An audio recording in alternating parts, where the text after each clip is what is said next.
Alors bonjour à tous, une petite vidéo aujourd'hui rapide pour vous montrer qu'est-ce qui peut se passer sur les réseaux sociaux. Là, je me suis fait littéralement troller par un groupe d'investisseurs. Éventuellement, c'est un groupe de manipulateurs qui fait en sorte que ça accroche souvent des gens qui ont moins d'expérience. Là, je vais vous montrer un petit peu là, qu'est-ce qui s'est passé dans le genre de conversation, qu'est-ce qui s'est passé au stock. Alors, juste ne pas vous oublier, si vous aimez ce genre de vidéo, de souscrire justement, de faire un petit pouce en l'air, puis de vous souscrire pour que je puisse en faire d'autres là, sur différents sujets. Donc, si on s'en va dans le fond, l'investissement qui était supposé faire des miracles, là, il parlait du titre qui était Ride. Donc, avait commencé à avoir une conversation. Puis là, ce que j'ai fait, c'est que je vous ai mis la conversation, là, je l'ai coupé un petit peu, là. J'ai mis la conversation. Dans le fond, ce que j'ai fait, là, j'ai pris les screenshots un petit peu là, du moment que ça s'en allait. Ça a commencé plus tôt que ça. Fait que là, il y a une personne, dans le fond, qui nous a trollé sur WhatsApp. Puis quand on est habituellement intéressé aux finances, ils finissent toujours les algorithmes par nous trouver. Là. Puis là, ben là, c'est à partir à peu près du 8 septembre, regardez, là, dans le fond, là, il essayait de me faire rentrer dans un stock qui était le Ride, justement.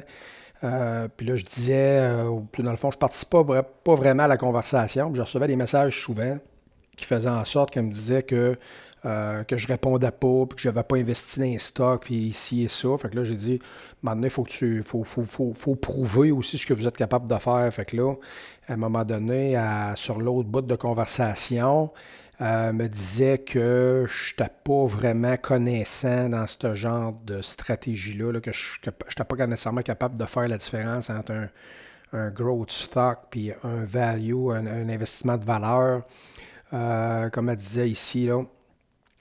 Puis elle disait que je pouvais aussi peut-être en acheter un petit peu pour essayer de le comprendre si j'avais des craintes ici et ça. Mais dans le fond, c'est pas la première fois qu'on voit passer ça. Puis là, voici ce que ça donne. Là. Septembre 9. Regardez, là j'avais des messages là, qui rentraient. Là. Puis le 9 septembre, Ride, prix à 17,30. Return, dans le fond, de pourcentage qui est anticipé 180 à 320 à partir de ce prix-là. C'est sûr que quand tu ne sais pas trop ce que ça fait, puis tu as vu monter le stock un petit peu pendant un certain temps, ça donne comme envie de le faire. Puis même en étant expérimenté, tu sais, je regardais ça, puis je me disais, ben, probablement qu'ils vont réussir à te le pomper jusqu'à une place, mais habituellement, là, j'en ai assez vu, là, parce qu'au début, quand j'ai commencé, ben, je me suis fait prendre dans des choses comme ça. Pas beaucoup dans le fond, mais j'en ai vu passer quelques-uns, puis je voyais comment ça finissait là, à la majorité du temps. Fait que là, il disait de faire votre ordre, garder le trade. Puis là, je vais vous montrer dans le graphique comment on fait pour voir ça, pour faire sûr que les gens qui sont un peu moins expérimentés puis qui commencent dans le domaine ne se font pas attraper avec ça. Alors là, la conversation, regardez, c'est le 9 septembre. On tombe un petit peu plus tard. T'as-tu remarqué que Ride a monté un profit qui peut aller jusqu'à 55-75 dans le fond? Le titre peut monter jusque-là avec un retour entre 180 et 320.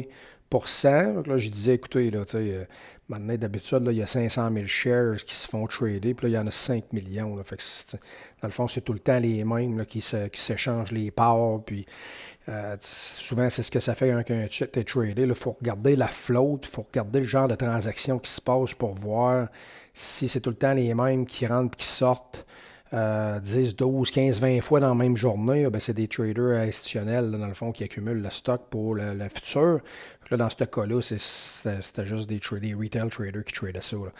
Là, le lendemain, 10 septembre, regardez ça ici, Ride 19,90, expect return encore, blablabla. Bla, bla. Puis là, ben, à un moment donné, ce qui s'est passé, c'est que moi, je ne donnais plus de vie. Puis là, ben, j'ai laissé aller ça pour, dans le fond, là, parce que je comprenais un petit peu là, qu'est-ce qui était en train de se passer. Puis je surveillais un peu du coin de l'œil parce que je me disais qu'à un moment donné, ça allait faire ce que ça allait faire. Puis là, ben, si on regarde sur la position, mettons, Ride, le titre éventuellement a monté. Regardez, là, ça montait, puis ça montait, puis ça montait. Puis là, ici, on est rendu au 9 septembre. Puis là, ben là, il disait que là, il fallait commencer à penser à y acheter parce que là, ça allait monter jusqu'à 55, 60. Puis regardez le volume. Là. Fait que là, regardez là, cette journée-là, là, regardez la part de volume. Fait que là, à force de troller le monde, regardez, pas de volume, pas de volume, pas de volume. Puis là, à un moment donné, ce qui se passe, c'est qu'habituellement, les gens comme ça, eux autres, ils vont se loader dans une partie. Là. Eux autres, ils achètent des parts de ça avant de commencer à le pomper. Puis là, à un moment donné, ben, ce que ça fait, c'est que ça finit toujours en queue de poisson. Là, on va avancer l'autre journée. Puis là, regardez le volume. Là. Il y a beaucoup de gens qui ont rentré dans ce mouvement-là ici, comme ça. Puis après ça, je vais y aller en intra-séance pour vous le montrer. Puis ensuite de ça, ben, si on transfère la prochaine journée, on a encore du gros volume qui se passe ici. On est rendu le 10 septembre. Regardez le 9, le 10, regardez le volume, regardez le volume. Ça, il y a beaucoup de monde là, qui sont entrés là, là. Il y en a qui ont tradé in and out, mais il y en a qui sont restés pris là. Regardez, 500 000, même pas de volume habituellement, 300 000. Puis on tombe ici à 6 millions. Fait qu'imaginez avoir 6 millions d'actions qui se tradent dans ces hauteurs-là. Fait que mettez 6 millions, mettons, à 20 $. C'est pas nécessairement le cas parce qu'il y en a qui sont sortis, là. Mais ce que ça fait, c'est qu'il y a beaucoup de gens qui ont rentré puis qui attendaient justement d'avoir à avoir le retour attendu encore plus haut que ça. Puis là, ce que ça fait, bien, que les gens, habituellement, dans ces hauteurs-là, ici, eux autres, là, c'est eux autres qui vous vendent les parts ici en l'air comme ça. Là. Fait que ceux qui ont acheté ça, puis peut-être même plus bas que ça encore, bien, eux autres sont en train de décharger. Là, quand vous achetez, quand les gens achètent, dans le fond, eux autres, ils déchargent parce que là, ils ont un profit de fait. Regardez, là, manipuler un stock, là, partir ça de 6 puis tu rends ça jusqu'à 20, là, ça fait un rendement de, mettons, on va dire juste ce bout de là, ici comme ça, là, 184%. Fait que là, les autres, ils l'ont eu, là, leur retour de 180. Puis là, ce que ça fait, c'est qu'à un moment donné, ben, la journée d'après, pouf, le stock qui commence à y aller. Puis regardez, là, il est rendu à ce prix-là. Puis là, j'ai attendu quelques jours pour voir. Alors, comme vous pouvez constater, le Real Value Stock, un titre d'extrêmement haute valeur qui devrait donner des retours. Regardez ce qui s'est passé. Puis là, ce que je vais faire, c'est que je vais vous ramener ça en intra-séance dans un graphique de 30 minutes pour voir ce que ça donne. Puis là, regardez, là, on va le voir ici. Puis après ça, on peut le mettre en 5 minutes.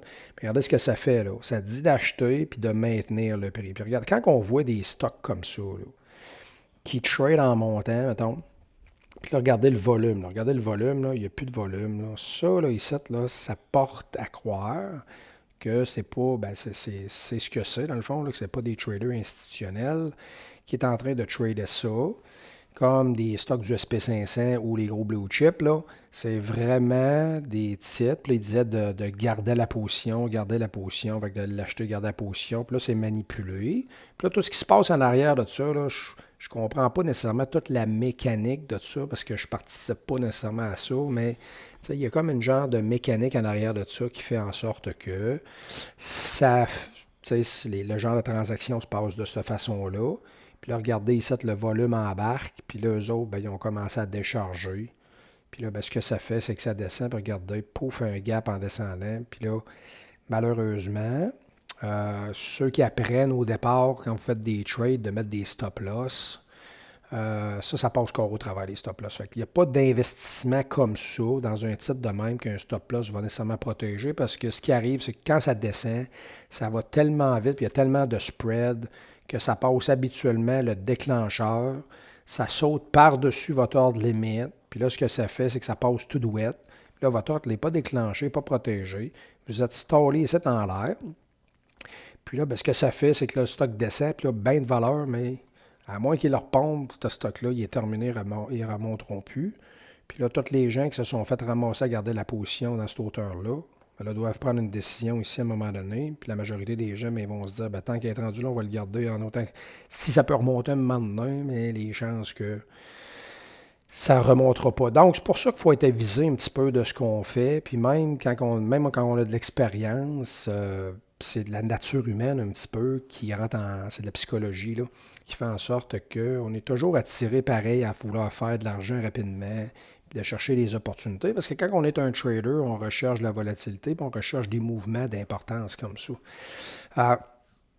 Là, si on va voir le titre sur une base, mettons, de Real Value, Ben, ce titre-là, si on regarde, dans le fond, les revenus, puis là, c'est en autant que les chiffres qui soient dans ce logiciel-là soient bons, parce que des titres comme ça peut être questionnable. Puis on va regarder le margin ici, là, de moins 257 %. Dans le fond, c'est une compagnie qui fait des revenus légers, en diminution en plus dans les derniers temps.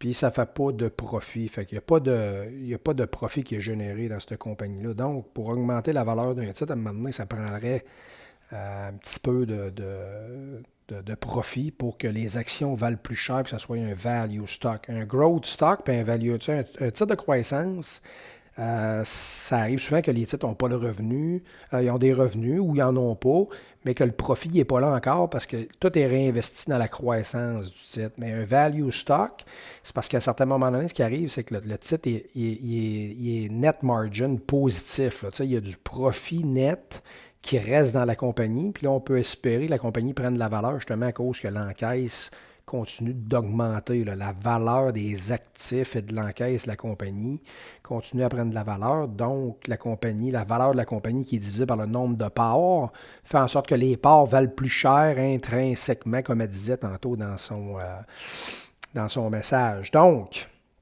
il faut faire extrêmement attention de ne pas se faire attraper par des choses comme ça.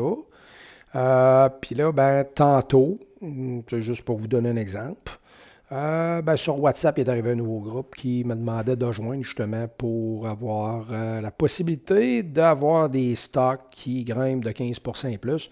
Éventuellement, je pense que vous comprenez que la personne que vous voyez ici dans le haut, c'est pas elle la photo, c'est une photo qui a été comme mise là pour attirer un petit peu plus les gens. Fait que c'est ce qui se passe un petit peu dans ces genres de réseaux sociaux et de trollage, autrement dit, là, de ce qui se passe. Puis là, ce que ça fait, c'est qu'éventuellement, il y a des gens qui se sont fait avoir là-dedans. Puis ça, habituellement, c'est pas des gens expérimentés, puis c'est pas des institutions financières qui perdent de l'argent avec ça. Là, c'est des retail traders comme nous. C'est pour ça qu'il faut faire attention. Fait que souvent, on se fait. Les gens qui commencent, ça arrive à un moment donné à se faire attraper dans des choses comme ça.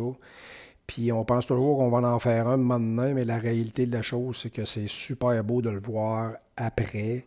Mais pendant, c'est une autre histoire. Puis des fois, ça fait en sorte que on n'est pas capable de rentrer dans la position puis de rester là jusqu'au bout parce que il y a des émotions qui courent en même temps. Puis quand ça fait ça, là, après ça, dans le fond, tous les petits gains qu'on aurait pu faire sur d'autres trades, là, on vient de manger tous nos profits dans un comme ça qui se fait descendre. Puis l'autre affaire, quand je parlais des stop-loss tantôt, là, si on s'en va sur un graphique, mettons en 5 minutes, on va le mettre sur un graphique là, pour montrer l'intra-séance, qu'est-ce que ça donne. Mais regardez ici, il n'y a pas assez de transactions pour que ce stock-là vale la peine, à part dans ces temps-là. Puis ça ici, là, ça en est des stop-loss qui se font déclencher, peut-être un petit peu. Mais la plupart du temps, c'est que si vous vous collez trop proche, vous allez vous faire sortir de la position sans vous rendre à l'autre bout. Puis mettre un stop-loss un petit peu plus loin avec ça. Mettons quelqu'un qui dit, là, moi, je l'ai acheté ici, je vais mettre un stop-loss à mon prix payé. Ou de l'acheter un petit peu plus haut. Puis là, ce que je vais faire, je vais mettre un stop-loss. Puis quand il descend comme ça, ici, de même, là, s'il n'y a pas assez de spread sur le stop et votre limite, ou si ça va trop vite, il ne déclenchera pas. Puis là, il y en a qui disent, là, moi, j'ai mis ma stratégie en place, mon stop est mis, puis là, je peux m'en aller. Ça dépend dans quel genre de titre qu'on fait ça. Puis, c'est pas approprié pour ces genres de titres-là. Alors, j'espère que ça vous éclaire un petit peu sur certains genres de choses qui peuvent se passer sur les réseaux sociaux. Éventuellement, quand on en voit passer quelques-uns au fil des années, on commence à les comprendre un petit peu. Ce n'est pas le genre de titre qui est intéressant, dans le fond, qui nous intéresse dans une méthode de travail un petit peu plus définie.